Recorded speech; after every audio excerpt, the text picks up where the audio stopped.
Hello friends, welcome to my channel. আজকের আমি তোমাদের সাথে শেয়ার করব সবথেকে সহজ নিয়মে কিভাবে কামিজ কাটিং করতে পারবে। তো চলুন বন্ধুরা, ভিডিওটি শুরু করা যাক। এখানে যে মাপগুলো দেখতে পাচ্ছ সেটা কিন্তু আমি 2 ইঞ্চি এক্সট্রা নিয়ে তারপরে ড্রয়িংটা করে নেব। ঠিক আছে, তো আমি প্রপার ছাতি আছে 38 ইঞ্চি, কোমর আছে 36 ইঞ্চি, পাছা আছে 42 ইঞ্চি। তো 2 ইঞ্চি আমরা এক্সট্রা নিয়ে 40 ইঞ্চি ছাতি আমরা ড্রয়িংটা করে নেব। তো এইভাবে ড্রয়িংটা করলে ড্রেসটা যখন পরবে তখন ফিটিংসটা খুব ভালো আসে।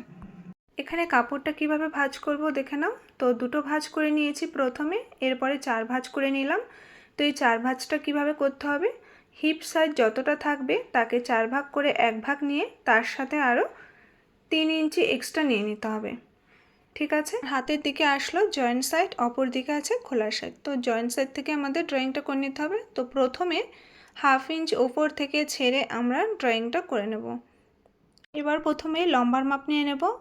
তো এখানে লম্বা বা ঝুল যাই বলো, তো এখানে আমার টোটাল ঝুল আছে 40 ইঞ্চি। তো প্রথমে 40 ইঞ্চি ঝুল নিয়ে নেব, তার সাথে 1 ইঞ্চি আরও এক্সট্রা নিয়ে নেব নিচের থেকে ফোল্ড করে সেলাই দেওয়ার জন্য। তাহলে টোটাল নেব এখানে 41 ইঞ্চি। তো প্রথমে 40 ইঞ্চিতে দাগ দিয়ে দিলাম। এখন দাগটাকে সোজা করে মিলিয়ে নেব। এই দাগের পর থেকে 1 ইঞ্চি এক্সট্রা নিয়ে নেব নিচ থেকে ফোল্ড করে সেলাই দেওয়ার জন্য। এখন এই দাগটাকেও সোজা করে মিলিয়ে নেব।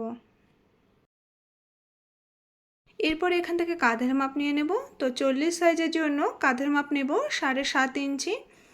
তো এখানে আমি ব্যাক সাইডে ছোট্ট গলা করব, মানে 3 ইঞ্চি লেন্থের মতো গলাটা করব, তাই আমি এখানে 7.5 ইঞ্চি নিয়ে নিলাম। তো তোমরা যারা 40 বডির জন্য পেছনে ডিপ নেক করতে চাইছো তারা 7 ইঞ্চি নিয়ে নেবে।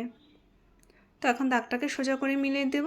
এরপরে এখান থেকে গলার চওড়া নেব আমি 3 ইঞ্চি। এরপরে আর্মহোল নেব।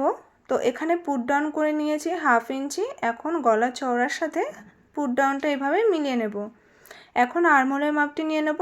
তো এখান থেকে ফিতাটাকে ধরবো, ধরে আর্মহোলের মাপ নেব 6.5 ইঞ্চি।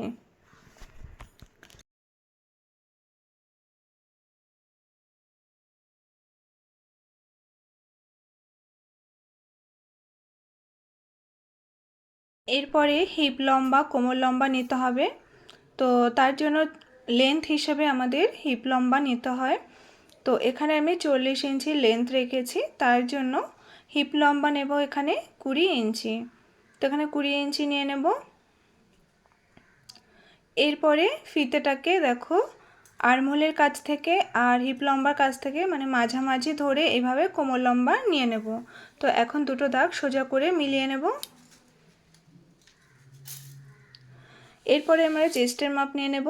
তো এখানে আমার প্রপার চেস্টের মাপ আছে 38 ইঞ্চি, তার সাথে 2 ইঞ্চি আমি এক্সট্রা নিয়ে নেব 40 ইঞ্চি। 40কে 4 দিয়ে ভাগ করলে হবে 10 ইঞ্চি, তার সাথে আরও 2 ইঞ্চি নেব এক্সট্রা।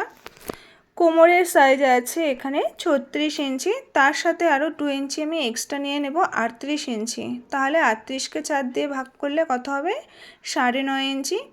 তার সাথে আরও 2 ইঞ্চি এক্সট্রা নিয়ে নেব। তো আমি আগেই বলেছি যে ছাতি কোমর হিপ সাইজ যত হবে তার থেকে 2 ইঞ্চি এক্সট্রা করে কিন্তু আমি এখানে ড্রয়িংটা করে নেব। ঠিক আছে, এখানে প্রপার হিপ আছে 42 ইঞ্চি, তার সাথে 2 ইঞ্চি এক্সট্রা নিয়ে নেব 44 ইঞ্চি। তো 44কে 4 ভাগ করলে হবে 11 ইঞ্চি, তার সাথে 1 ইঞ্চি নেব এক্সট্রা। এরপরে এই দাগগুলো মিলিয়ে নেব। তো আমি এই সেভ স্কেলের মাধ্যমে কিন্তু দাগটা মিলিয়ে নিচ্ছি। এরপরে নিচের ঘেরের মাপ নিয়ে নেব। তো হিপ এসছে এখানে 11 ইঞ্চি। তো 11 ইঞ্চিতে একটা পয়েন্ট করে দেব, তার সাথে 2 ইঞ্চি নেব এক্সট্রা আরও ঘেরের জন্য। তো যদি স্ট্রেট করে নেওয়া হয় দেখবে হাঁটতে হাঁটতে জামাটা পায়ের দিকে ঢুকে যাবে, তখন খুব বাজে লাগে দেখতে। তো আরও 1 ইঞ্চি এক্সট্রা নিয়েছিলাম, তো এক্সট্রা এখান থেকেও নিয়ে নিলাম। তো এরপরে দাগগুলো স্ট্রেট করে মিলিয়ে নেব।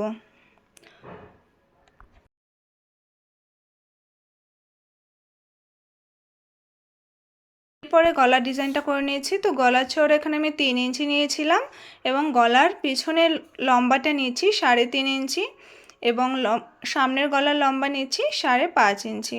এখন দাগ দুটো মিলিয়ে বক্স করে নেব, নিয়ে এখানে রাউন্ড শেপ করে নেব। তো এখানে আমি গোল শেপ করে নেব।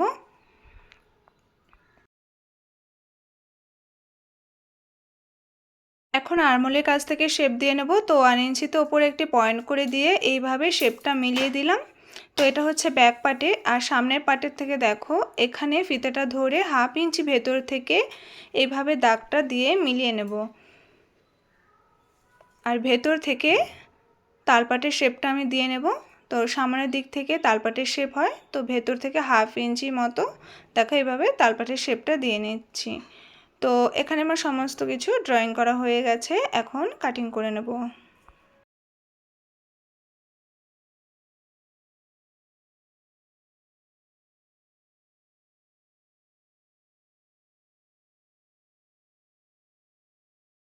এখানে কাটিং করা হয়ে গেছে। এখন কোমরের কাছ থেকে আর হিপের কাছ থেকে মার্জিন অনুযায়ী ছোট্ট করে কাটিং করে নিয়েছি, যাতে আমাদের দুটো পার্ট মেলাতে সুবিধা হয়। ঠিক আছে, তো প্রথমে আমরা ব্যাক পার্টটা তুলে নেব। তুলে নিয়ে সামনের পার্টের তাল শেপটা গলার কাটিংটা করে নেব।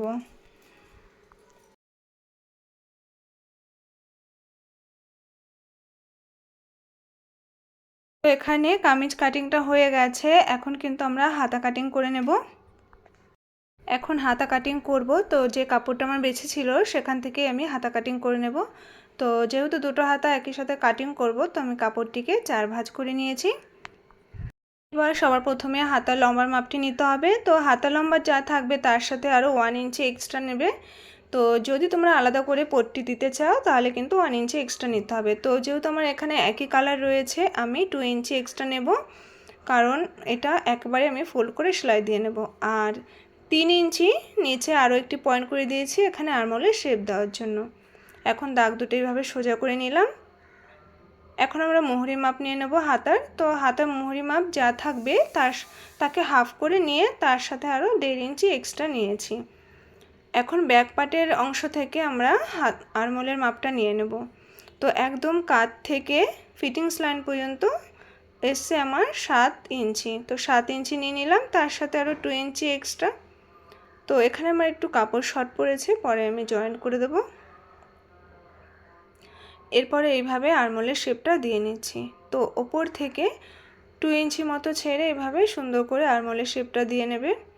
তো এখানে আমার ড্রয়িংটা হয়ে গেছে, এখন কাটিং করে নেব।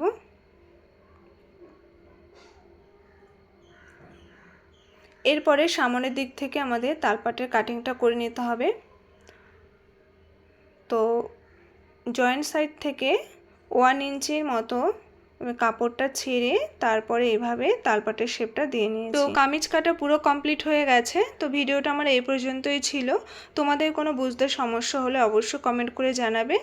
তো আজকের মতো টাটা, দেখা হচ্ছে আবার নেক্সট ভিডিওতে।